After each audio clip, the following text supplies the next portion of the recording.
There are so many ways that you can manage your members in Zoho Projects. Today I'm going to show you all the weird and wonderful ways to set that up. Ladies and gentlemen, managing roles within your organization is extremely important, such as giving certain permissions to your managers versus giving permissions to just the general entry-level employees, as well as different members in the marketing teams or sales teams.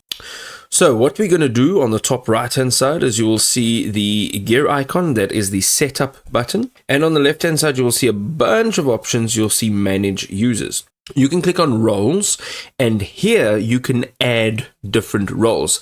Okay, so right now if you add any members, they will automatically be added with employee defaults. This is our default role. Now, of course, you can change this by clicking on this anchor button, so you can set this as your default role. You can also edit this, and this will literally just change the name.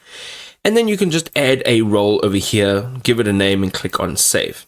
All right, so these are my 5 roles that I have within my organization. And now we can go to profiles, and now we can change what these users are actually capable of doing.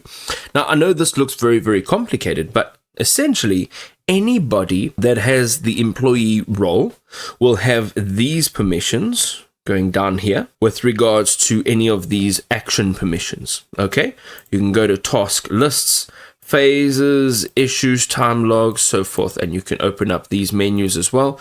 And you can go down here, and these are the permissions that they will be given. All right, so how do you now change this? Well, quite simply, you can give them the permissions over here. So you'll be able to either select it on or off, or say none, or owned, added, or both, depending on which role it is and what exactly the feature is. Going down to admin as well, you'll be able to see that admins have all permissions over here.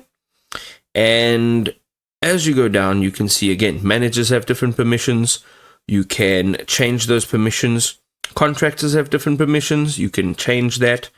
And then adding a profile. All right. You can add a completely new profile. So we can say, for example, a base user, and we can hit enter. Now your base user may not have all the permissions perhaps that an employee may have.